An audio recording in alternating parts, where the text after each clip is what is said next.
What's up, everybody? This is Billy Niz with the Square Off TV, and we got two extravaganzas going on tonight, Saturday.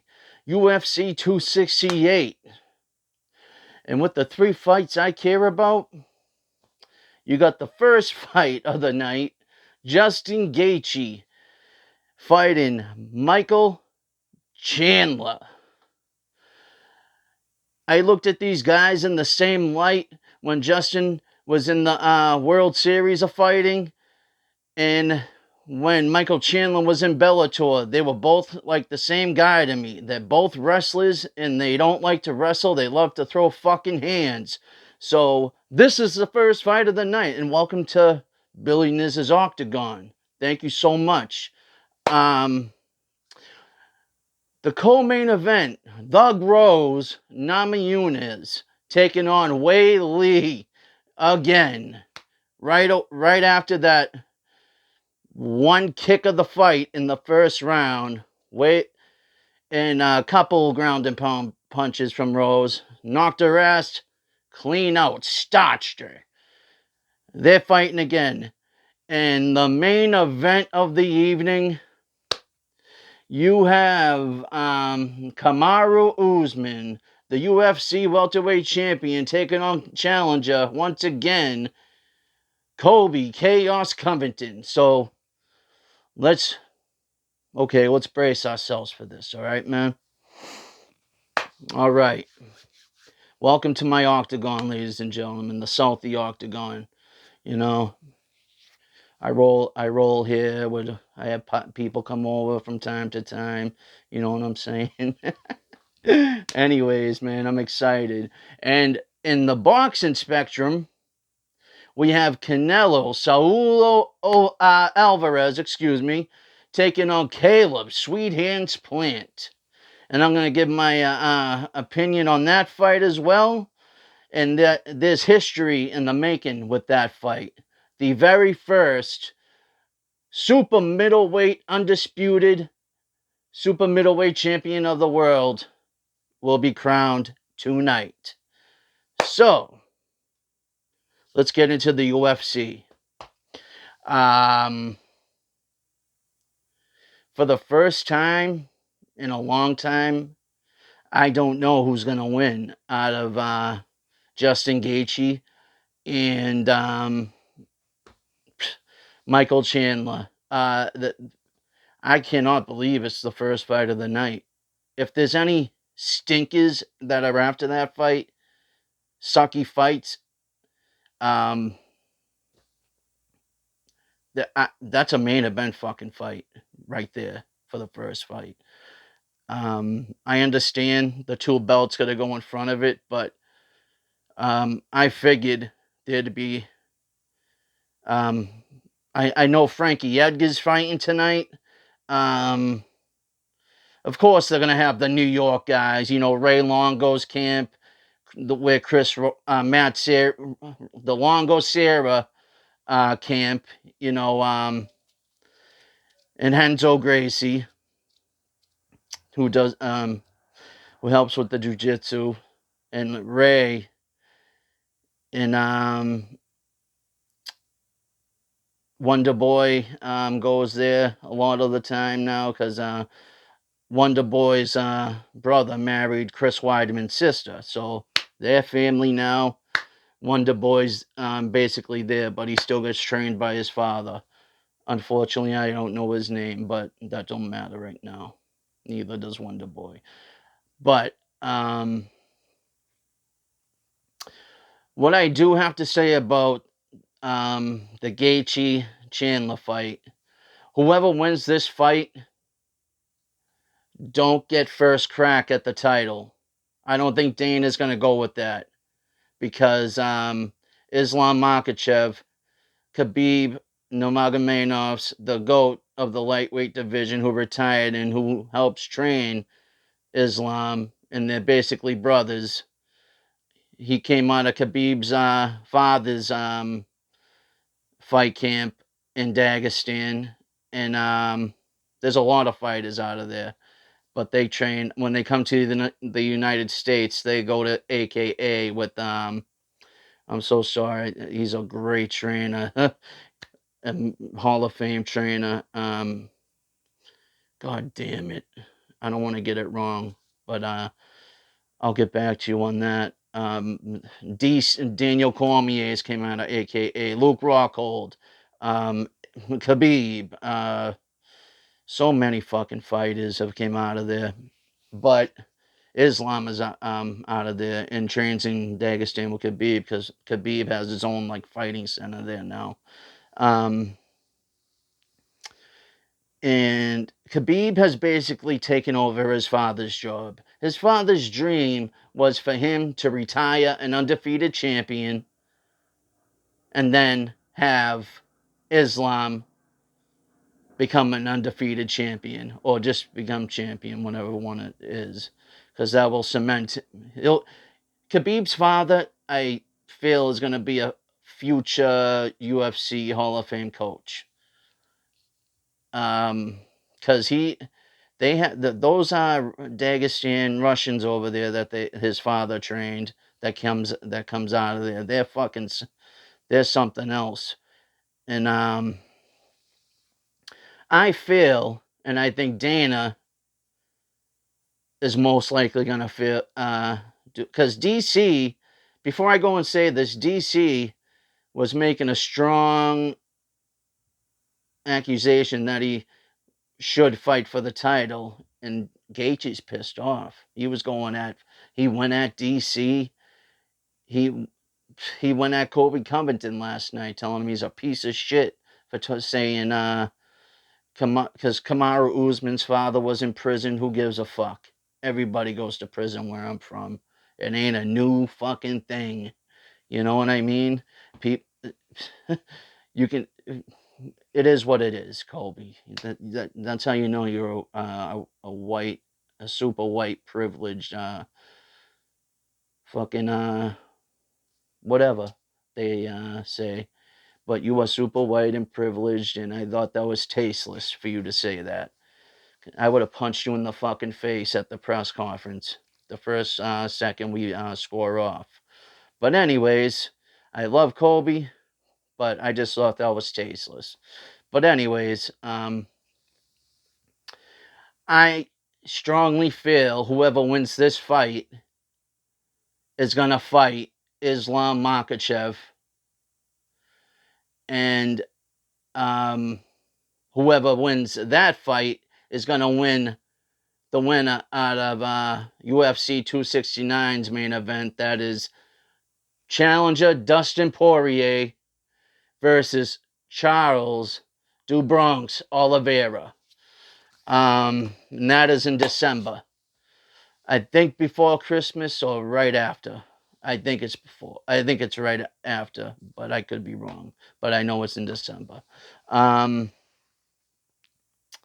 So I don't think these guys, whoever wins this fight, is gonna get an immediate title shot because I mean, Michael Chandler just basically he just had one his last fight, so I mean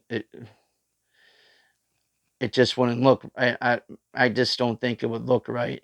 And I love Gaethje's attitude in this fight. He's fucking coming for blood. I mean, shit. I'm gonna go on a limb and say Justin Gaethje. I'm picking Justin Gaethje. Fuck it. I think Justin Gaethje is gonna because not for nothing, coming from Bellator, I know I love Michael Chandler. I really do.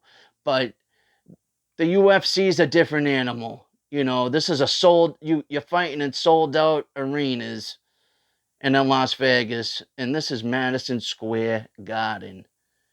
There's nothing like Madison Square Garden. Of course, I'm gonna say there's nothing like the Boston Garden, but I feel the same way because I'm a huge wrestling fan, always have, you know, and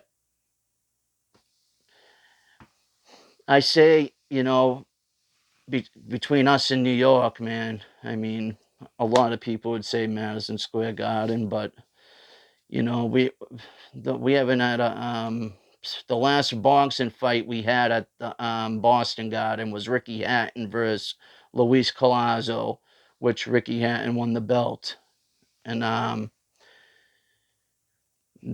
Ricky Hatton had a huge hype train going into that fight, and I feel like he got robbed. I feel like Luis Collazo from New York, I think he's from the Bronx, New York. He got robbed because there was an agenda to push Ricky Hatton in Luis Collazo. I really feel like he got robbed that fight, but I'm not a professional. Anyways, back to the UFC. So whoever wins this, I'm choosing Gaethje because he has more experience in under the bright lights of the octagon, and he's fought since he's came into the organization. He has fought the top of the food chain of fighters since he's gotten here. He fought Michael Johnson. That was a brawl, and ever since then, boom, boom. It hasn't been light at all.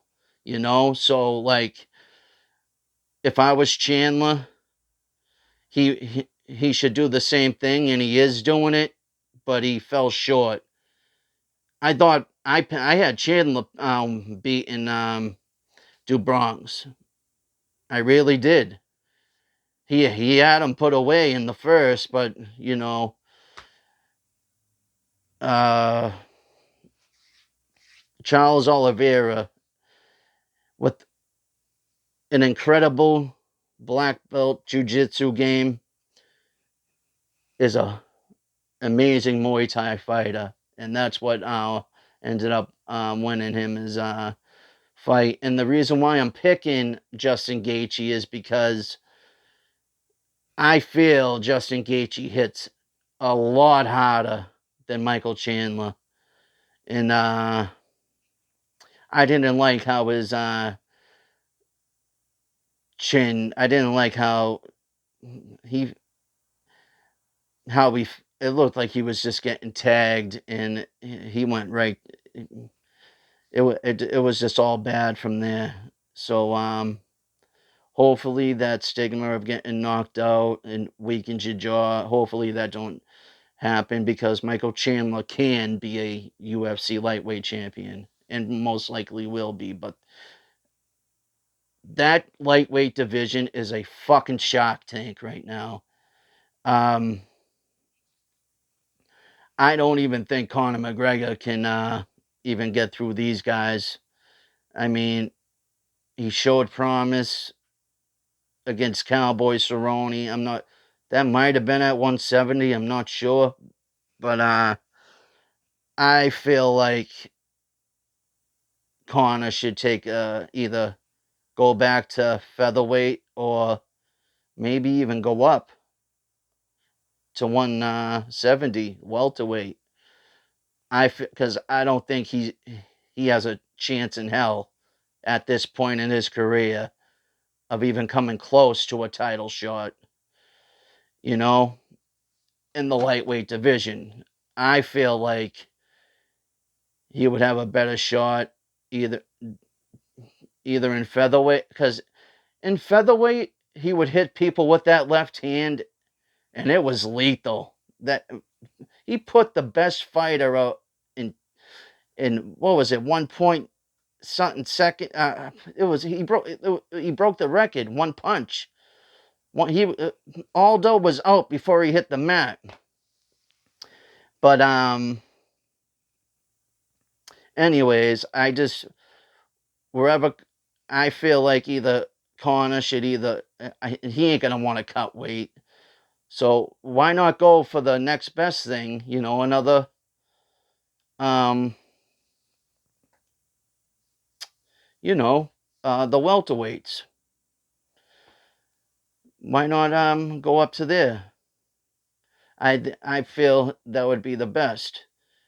I think he would do great in I think he'd do great in featherweight, but I just don't think he would want to lose the weight after all these years. I'm sorry. But I'm picking Gaethje to win just by his experience in the octagon and his fight resume since he's gotten to the UFC. He's a former interim champion. I feel like Michael Chandler choked, and I love Michael Chandler. I really do. But Justin Gaethje adapted very fucking easily to the UFC and the octagon. People get fucking under the huge lights of the UFC, and because let's face it, Bellator is not the UFC. I'm sorry. That's why I made that video about Fedor Emelianenko. I knew, I wish Dana said which year he offered him a contract, but he just refused to come to the UFC, and I feel like he was afraid of losing that fucking 0 on his record, which he ended up losing anyways. That's why he is not in my Mount Rushmore of heavyweights for MMA. And I'm sorry, you know? And I'm going to do a Pride video. And I miss those fucking days. I got my thumbnail made and everything. Tokyo Dome. And I never even knew the announcer was a white woman. I always thought she was like Japanese or something. But anyways, then you got Thug Rose Namajunas, who came out she's still an underdog, but she was an underdog that fight against Wei Lee. And she threw a left kick that knocked her out. Then she was out before she hit the mat. Thug Rose came over with those hammer fists, put her out. Easy night. And Wei Lee tried to say, because Chris Weidman broke his leg just like Conor McGregor. What was that, like a few weeks after? Conor McGregor did that with Dustin Poirier. The same thing happened to Chris Weidman, who probably would have been fighting in this card and should have waited for it. But I'm